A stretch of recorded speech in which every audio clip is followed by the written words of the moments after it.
आउज़ुबिल्लाहि मिनश्शैतानिर्रजीम बिस्मिल्लाहिर्रहमानिर्रहीम। अस्सलाम वालेकुम जी, वेलकम अगेन। मेरा चाय और स्लाइस खत्म हो चुका है, मैंने एंजॉय कर लिया। चाय ठंडी हो गई थी लेकिन कोई बात नहीं।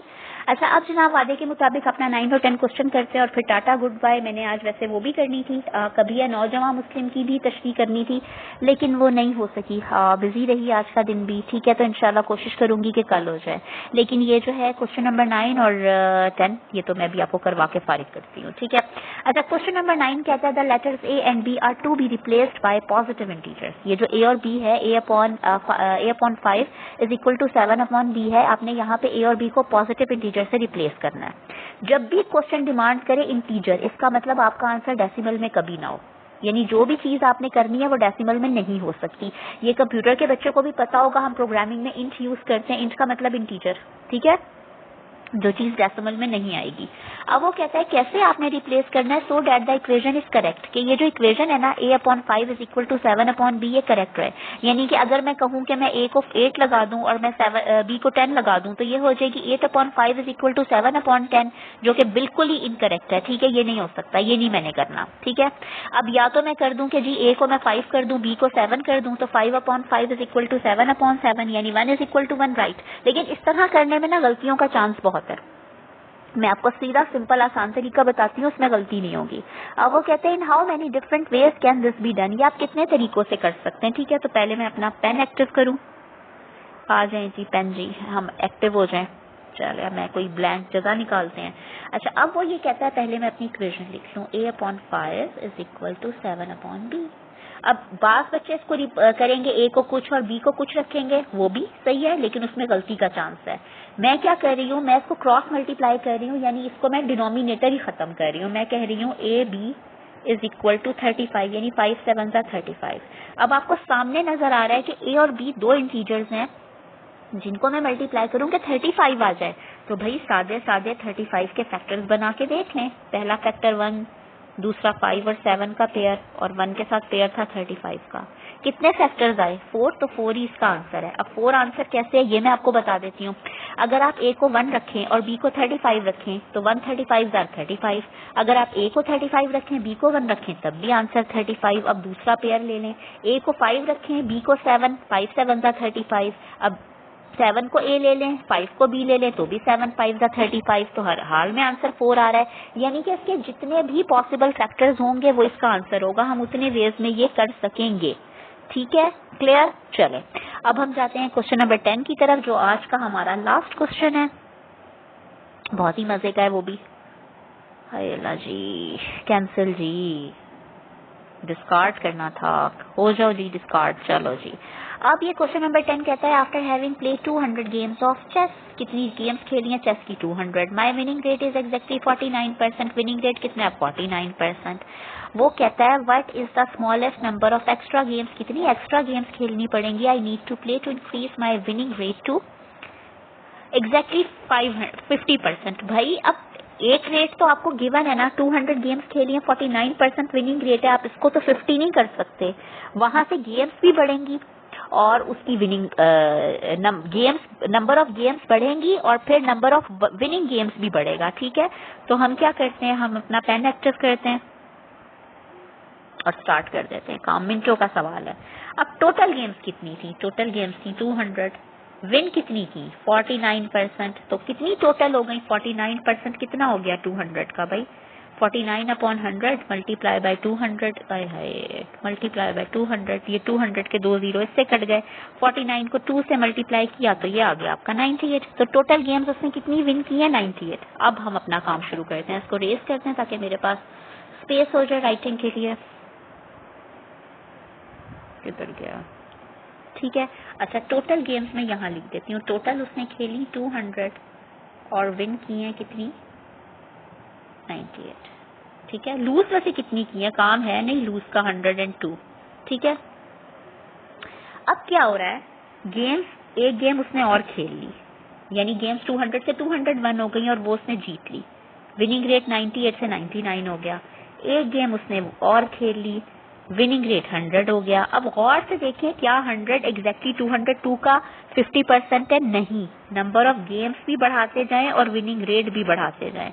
अब ये भी इसने जीत ली, 203 गेम खेली और ये भी जीत ली, ठीक है, लेकिन अभी भी एग्जैक्टली रेट 50% नहीं हुआ, ठीक है। अब उसने एक और गेम खेली 204 और वो भी जीत ली, ठीक है। मैं यहाँ बीच में स्पेस दे देती हूँ। 204 खेली और वो भी जीत ली, तो उसकी विनिंग रेट कितना हो गया 102। और आप ये देखें 102 एग्जैक्टली जो है वो 2 से मल्टीप्लाई करें तो 204 आएगा, यानी एग्जैक्टली 204 का 50% 102 है। इसको करने के और भी तरीके हो सकते हैं, कोई बड़ा मैटर नहीं है, ठीक है। चलें, ये हो गया हमारा सवाल। तो हमारे आज के 2 क्वेश्चंस पूरे हो गए। तो वैसे क्वेश्चन नंबर 11 क्या कह रहा है, मेरा मूड हो रहा है क्वेश्चन नंबर 11 को भी मैं छेड़छाड़ दूं आज। चलें कोई नहीं, कर लेते हैं, आसान ही है। वो कहते हैं Jenny is trying to save water. Jenny भी जो है वाटर सेव करने की कोशिश कर रही है। ये she reduce the time she spend in her shower. वो अपना जो शावर का टाइम है यानी जो अपना बाथ टाइम है रिड्यूस कर रही है बाय अ क्वार्टर, यानी उसने 1/4 टाइम रिड्यूस कर दिया। और she lowered the water pressure of the shower to reduce the rate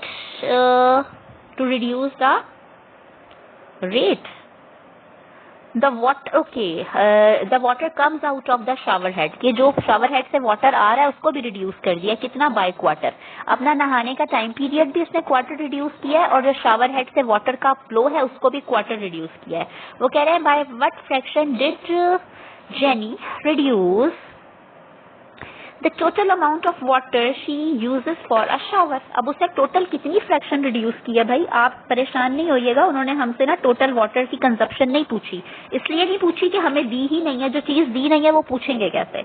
उन्होंने हमें दिया क्या है, उन्होंने हमें कहा है कि टोटल पहले जो है वो अपना स्पेंड करती थी एक टाइम और अब उसने रिड्यूस कर दिया 1/4 से। फर्स्ट करें कि पहले वो टोटल उसका 1 था, यानी टोटल टाइम जो वो लेती थी वो पूरा 1 होगा, कोई भी एक चीज होगी, या चलें आप उसको टी ले लें, ठीक है।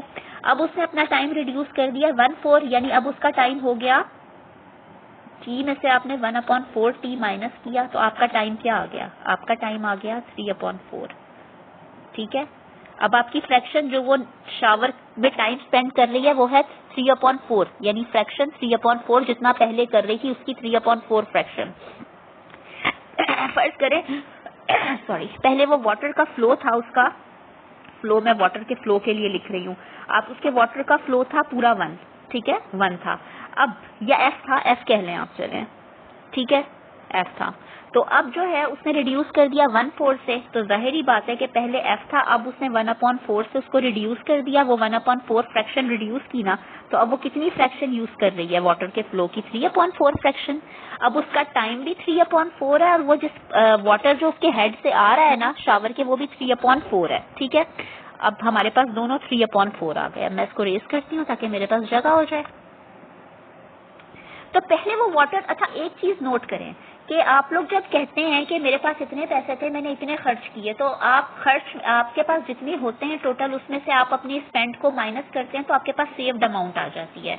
तो यही हाल जेनी का है कि वो पहले फर्ज करें वो टोटल टी टाइम लगा रही थी और वाटर का फ्लो एफ था, तो वो इतना वाटर यूज कर रही थी टी एफ, ठीक है। अब वो कितना यूज कर रही है, अब वो जितना यूज कर रही है उसको माइनस कर दें। अब कितना यूज कर रही है, 3/4 फ्रैक्शन वो यूज कर रही है अपने टी की और 3/4 यूज कर रही है वो अपने एफ की, ठीक है। यहाँ ये थोड़ा सा मुझे छोटा करके लिखना चाहिए था, ये मैंने थोड़ा बड़ा बड़ा लिख दिया, मैं इसको थोड़ा छोटा करती हूँ, ठीक है। टोटल है टी एफ माइनस 3/4 टी और 3/4 ही एफ, ठीक है। तो अब इसको सॉल्व कर लें, टी एफ माइनस 3 3 9 4 4 16 और टीएफ का टीएफ आ गया, ना भी लिखें कोई फर्क नहीं पड़ेगा। अब टीएफ कॉमन ले लें तो अंदर आपका रह जाएगा 1 - 9/16, ठीक है। तो इस तरह कर लें या फिर इसको पूरा ही सॉल्व कर लें। चले मैं टीएफ अगर कॉमन लेती हूँ तो अंदर रह गया 1 - 9/16, तो 1 - 9/16 को आप करेंगे 16 इधर आएगा, यानी ये 17/16 फ्रैक्शन हो गई। कितना फ्रैक्शन उस पानी बचा रही है वो, 7/16 फ्रैक्शन पानी बचा रही है वो, ठीक है, क्लियर। तो देख लें आपके आंसर में 7/16 जो है वो किधर है, इसको डिस्कार्ड करूं, ये नहीं सामने है ई ऑप्शन 7/16। ये बात मेरी समझ में आई है, ये सवाल बहुत आसान था, ठीक है। वैसे तो अगले भी 3-4 बहुत आसान है, लेकिन अभी मुझे काम है, ठीक है, और थोड़ी बहुत और भी मसरूफियत है, तो इंशाल्लाह कोशिश करती हूँ कि मैं आधी जो है ना वो तशरीह आपको करवा दूँ, ठीक है, कभी या नौजवां मुस्लिम की। तो मे बी कि लेट नाइट अपलोड करूँ या फिर मॉर्निंग में अपलोड करूँ, ठीक है। तो तब तक अपना ख्याल रखिएगा। अल्लाह हाफ़िज़।